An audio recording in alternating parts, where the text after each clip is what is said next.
Nous devons vous en parler. Le frère Yves Kalombo, c'est notre frère. Nous ne sommes pas d'accord avec lui sur ce qu'il est en train de dire. On ne peut pas les haïr. Aucun mauvais sentiment contre lui. Il a et il continue avec sa voix. Donc ce courant-là est déjà dans le monde entier.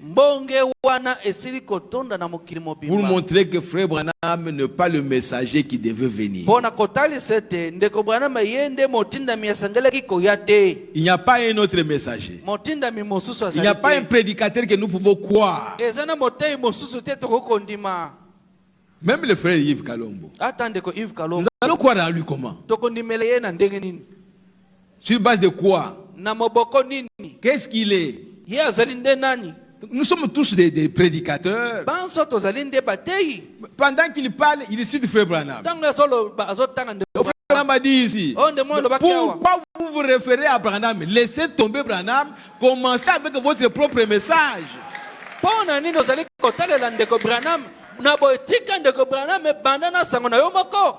Mettez-vous debout dans le monde, non, Dieu m'a appelé, voici le message que moi je prêche.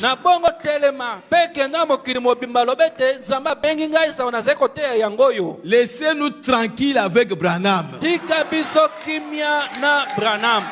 Nous savons que nous sommes au milieu du chemin. Branham n'est pas notre Dieu, mais il est un prophète de Dieu. Mais quand vous voulez l'effacer sur la terre, pour le remplacer par toi qui parles, là nous ne sommes pas d'accord. Parce que dans le plan de Dieu, toi tu n'existes pas tel que Branham existait. Et Branham a prêché ce message des années et des années et des années.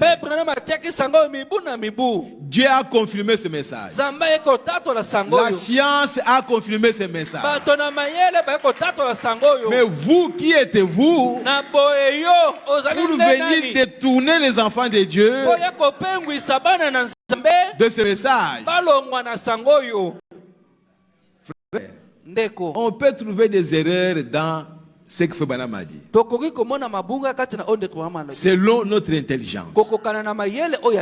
Comme nous pouvons trouver des erreurs dans la Bible.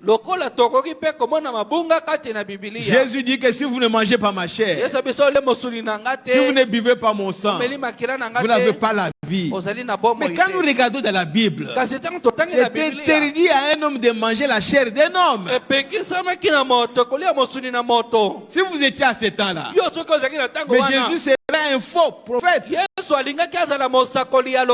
parce qu'il demande aux gens de manger sa chair. Il y a beaucoup d'écritures que nous pouvons faire sortir dans la Bible qui feront que la Bible devient un livre des hommes. Mais la Bible reste un livre de Dieu qu'on ne peut comprendre que par révélation. Sans révélation de la part de Dieu, la Bible c'est un livre qui a beaucoup d'erreurs. Mais nous croyons qu'il n'y a pas d'erreur dans la Bible. Parce que c'est poussé par le Saint-Esprit que les hommes ont parlé de la part de Dieu. Donc le danger est là dans ce message. Où, disons, la séduction de Satan.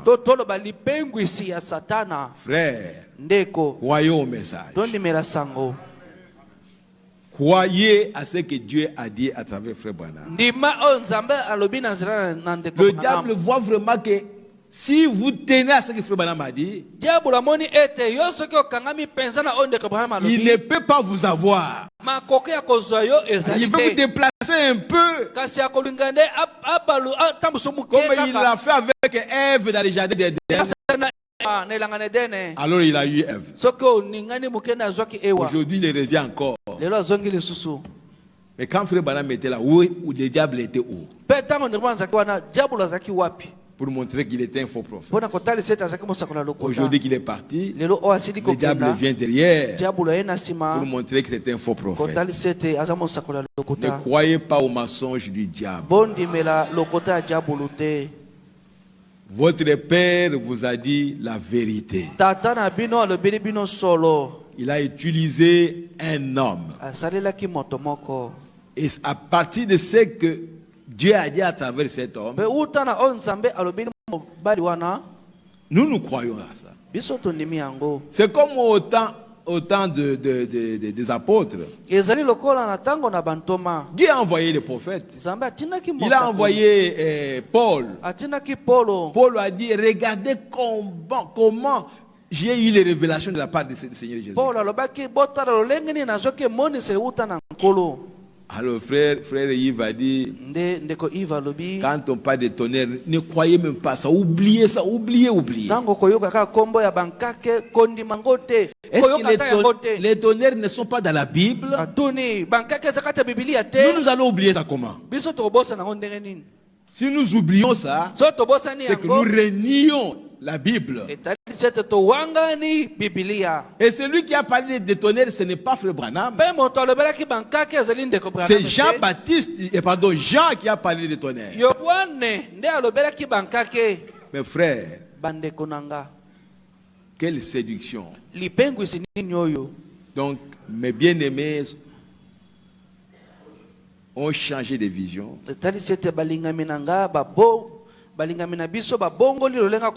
Ils ont écrit un livre comme ça, Les erreurs de Frère Branham. Et ils combattent le message. Comme je le dis, souvent ils prennent les faiblesses des gens qui sont à l'extrême.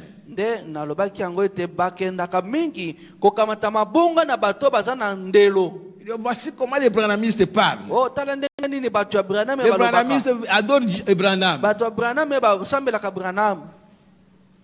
Bon, on a beaucoup de choses à dire, mais je crois que je voulais seulement vous mettre en garde. C'est notre devoir, notre responsabilité.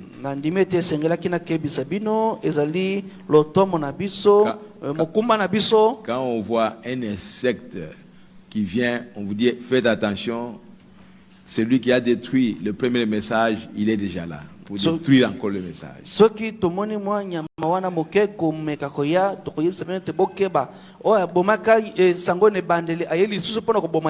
Quand Dieu a envoyé Luther, Luther était seul. Quand il prêchait, il était seul. Et les gens ont cru à ce qu'il prêchait. Et ils ont commencé à prêcher eux aussi, comme lui prêchait. Mais Dieu n'a pas envoyé tout le monde. Il envoie toujours une personne. Et à partir de lui, les gens reçoivent le message de la part de Dieu. Si on efface Branham, il n'y a plus de vérité dans ce monde ici. Dieu n'a pas parlé. Parce que Dieu ne parlera pas à un prédicateur, à un apôtre ou à un docteur. Il y en a combien? Donc, mes frères, c'est écœurant, mais on n'a plus rien. Que le Seigneur vous bénisse richement. Nous vous disons ces choses parce que nous tous, nous devons combattre. Pas seulement le pasteur, pas seulement le prédicateur, nous tous. Parce que au temps des apôtres, le peuple de Dieu regardait les faux apôtres dans les yeux. Et il leur disait, vous êtes des faux apôtres. Paul n'a pas prêché comme ça. Pourquoi il se référait à Paul?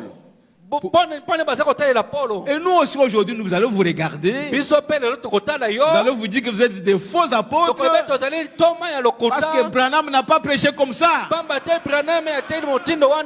On va toujours avoir un homme de référence. Et un homme de référence, ce n'est pas toi le pasteur d'une église locale.